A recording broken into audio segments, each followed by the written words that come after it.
பெற்றீங்களோ உங்க உடம்ப செக் பண்ணி பாருங்க. கர்த்தர் சுகத்தை கொடுத்திருக்காரு, உடனே மேடைக்கு வாங்க சாட்சி சொல்லுங்க.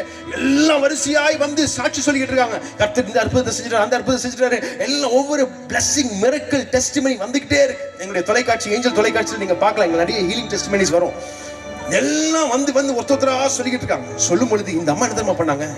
அந்த அம்மாவுடைய விசுவாசம் ஒரு அசாதாரணமான விசுவாசம். இந்த தேவன் எப்படிப்பட்ட தேவன் என்று புரிந்து கொண்ட ஒரு விசுவாசம், கலங்கமில்லாத விசுவாசம். இந்த சகோதரி என்ன பண்ணாங்க? அங்கிருந்து வேகமா ஓடி போய் கிட்ஸ் செஷன்ல போயிருக்காங்க. கிட்ஸ் செஷன்ல போய் அந்த மகள் ஆராதிச்சுட்டு இருக்காங்க. அந்த ஏதோ ஒரு டாஸ்க் அட்டெண்ட் பண்ணிட்டு இருக்காங்க. பின்னாடி இருந்து அந்த மகளுடைய பேரை சப்தமா கூப்பிட்டுருக்காங்க. மகளே என்று சொன்னோடனே அந்த மகள் அறியாமல இப்படி திரும்பி பார்த்து சொல்லுங்கம்மா அப்படின்னு சொல்லியிருக்காங்க. சொன்னதுதான் அவங்க இருதயம் படப்படன்னு அடிக்க ஆரம்பிச்சிச்சு. நாங்க எல்லா டெஸ்டிமனியும் முடிச்சுட்டு அவங்க திருப்பி நிக்க வச்சு திருப்பி டெஸ்ட் பண்றாங்க. திருப்பி நிக்க வச்சு கிட்டத்தட்ட அங்க இருந்து ஒரு 1/2 கிலோமீட்டர் தூரத்துல கிட்ஸ் செஷன் நடந்துட்டு இருக்கு.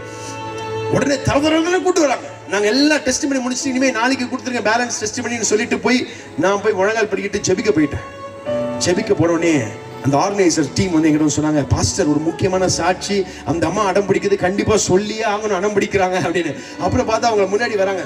கூடிய சீக்கிரம் எங்களுடைய தொலைக்காட்சி நிகழ்ச்சியில வரும். அவங்க முன்னாடி வராங்க, வந்து நின்று அவங்க சொல்றாங்க, இந்த மகளுக்கு காதே கேட்காதுங்க. முன்னாடி பேசினா அவ வார்த்தை அந்த உதடுகள் மூவ் ஆறத வச்சுதான் புரிஞ்சுப்பா. ஆனா முதல் தடவை அவ பிறந்ததுல இருந்து இப்பொழுது பின்பாக இருந்தே சத்தத்தை கேட்கக்கூடிய அளவுக்கு கர்த்தர் சுகத்தை கொடுத்தார். நான் இந்த இடத்துல கண்ணீரோடு அழுதேன். இப்பொழுது நான் கம்பீரத்தோடு அறுக்கிறேன். நான் ஆராதிக்கிற தேவன் ஜீவனுள்ள தேவன். ஹல்லேலூயா.